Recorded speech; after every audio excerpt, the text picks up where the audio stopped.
ہوتا یہ ہے میرے عزیزوں، جو چیزیں ہماری عزیز ہیں، جو محبوب ہیں، اس کو ہم قربان کرنا نہیں چاہتے جلدی۔ ایک دانشور نے کہا تھا، پھلوں کی دکان پر ایک فقیر آیا اور پھل بہت سارے رکھے ہوئے تھے۔ ایک بوڑھا فقیر، اس کو آم کھانے کی خواہش پیدا ہوئی۔ اس نے دکان والے سے کہا کہ مجھے اللہ کے نام پر کچھ دے دو۔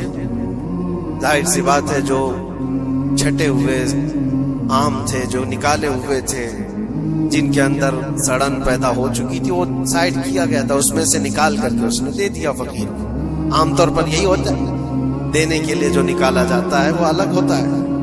وہ لیا، تھوڑی دیر کے بعد اس کے پاس 10 درہم تھے۔ وہ فقیر آیا اور کہا 10 درہم ہے، اس کے مجھے آم چاہیے، یہ پیسوں کے اچھے آم تھے۔ تو 10 درہم لیا دکان والا اور اچھے سے چن کر کے 2 آم اس کو دیا جو بنتے تھے۔ وہ فقیر ہاتھ میں دونوں آم لیا اور پھر اللہ کی بارگاہ میں دکھا کر کہا، اے اللہ، دیکھ اس بندے نے تجھے کیا دیا ہے اور مجھے کیا دیا ہے۔ تیرے نام پر مانگا تھا تو سڑی ہوئی چیزیں دیا، اور میرے پیسوں سے دیا ہے تو اچھا مال دیا۔ کیا یہ عام طور پر نہیں ہوتا ہمارے ہاں؟ کھانا اگر بچ جائے تو اسے تک بانٹنے میں دے دیا جائے۔ اس وقت مدرسے کے بچے یاد آتے ہیں، ولیمے میں، شادی میں، منگنی کی رسم میں کھانا دیگوں بنایا جاتا اور بچ جائے تو سوچتے ہیں کسی مدرسے میں غریب طلبہ کو دے دیا جائے، یا فقیروں اور مسکینوں کو کھرچن دینے کے لیے ہم کھڑے رہتے ہیں کہ بچ گیا ہے، خراب ہو جائے گا، اس سے اچھا ہے کہ غریب لوگ کھا لیں گے۔ ایسا کیوں نہیں ہوتا کہ جب دیگ پک کر تیار ہو جائے تو اس کا اوپر والا پہلا کھانا فقراء کو دے دیا جائے، کیونکہ وہ اللہ کے نام پر دیا جا رہا ہے۔ ہمارے اپنے کھانے سے پہلے غربا اور مساکین کا خیال کر لیا جائے۔ اسی لیے مجھے وہ بات یاد آتی ہے، رسول مکرم صلی اللہ تعالی علیہ وسلم کی عادت کریمہ تھی، جب آپ کے دسترخوان پر کوئی فقیر آتا تو اللہ کے نبی صلی اللہ علیہ وسلم کے دسترخوان پر جو کچھ ہوتا سب سے پہلے اس کو پیش کر دیتے۔ حضور پاک صلی اللہ علیہ وسلم رمضان کے مہینے میں دسترخوان پر بیٹھے ہوئے ہیں، ایک مسافر آیا بڑی دور سے، وہ حضور کو ملنے کے لیے آیا تھا۔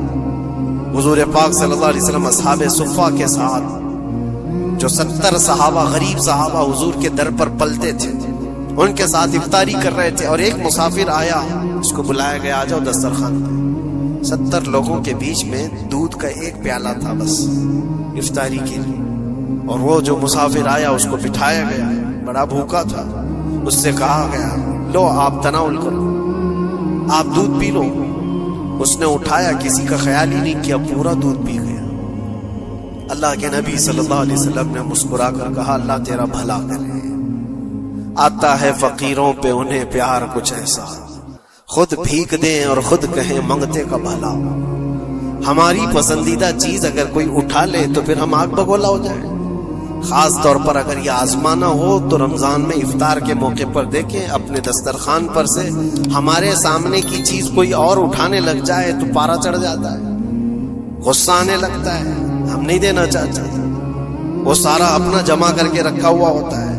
یہی وہ امتحان ہے جو قرآن میں اللہ فرماتا ہے، اپنی پسندیدہ چیز جب تک تم اللہ کی بارگاہ میں نہیں قربان کرو گے اس کامیابی کو نہیں پہنچ سکتے۔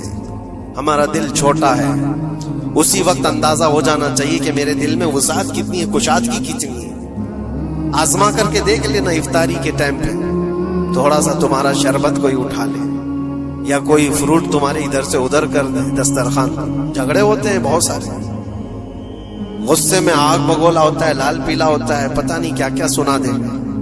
دن بھر کا صبر کیا ہوا آدمی وہ افطاری پر موجود چھوٹے سے ٹکڑے فروٹ کے اپنے دوسرے بھوکے بھائی کو دینا نہیں چاہتا، لیکن یہی چیز میں آپ کو بتا دوں، کھا کر کے جب شکم سیر ہو جائے، پیٹ بھر جائے، مسجدوں میں افطار کے بعد ہم نے دیکھا ہے ڈھیروں فروٹ کے ٹکڑے پڑے ہوئے رہتے ہیں، اب اس کی طرف کوئی دیکھتا بھی نہیں، پیٹ بھر چکا ہے، وہی فروٹ ہے، وہی شربت ہے، وہی سب کچھ ہے، لیکن وہ گرا ہوا ہے، پڑا ہوا ہے، کہیں تو گٹروں اور نالیوں میں پھینک دیا جاتا ہے، یا اگر کوئی کھانے والا نہ ہو تو پھر رمضان میں مانگنے والے یا فقیروں کو ڈھونڈا جاتا ہے۔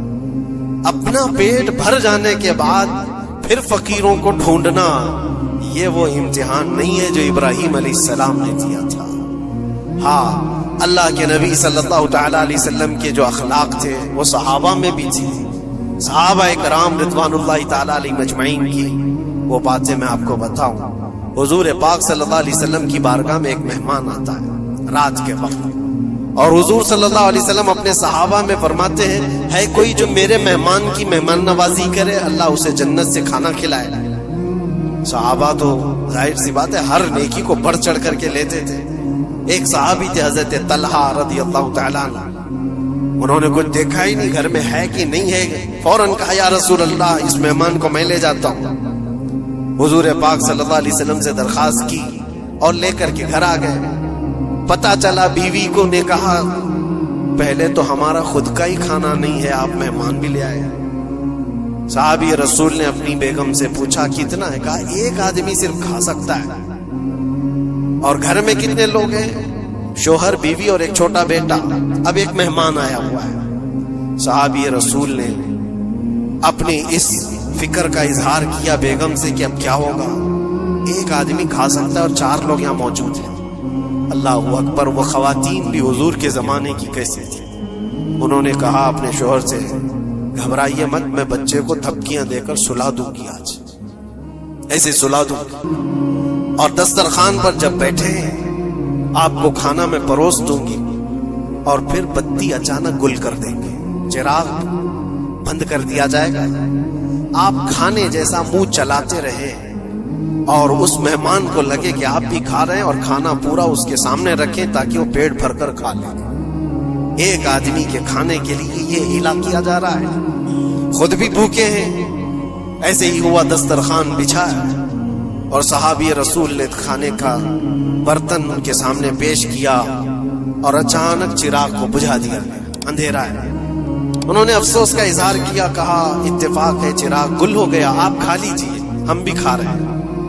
اور سارا کھانا اس مہمان کے سامنے رکھا، مہمان کو یہ لگتا رہا کہ یہ لوگ بھی کھا رہے ہیں، اور پورا کھانا وہ پیٹ بھر کر کھا لیا، شکم سیر ہو گیا۔ اور اس کے بعد برتن اٹھا دیا گیا۔ وہ صحابی رسول حضرت طلحہ بھی بھوکے سوئے، ان کی بیوی بھی بھوکی سوئی، ان کا بیٹا بھی بھوکا سویا، صرف ایک مہمان کی مہمان نوازی کی۔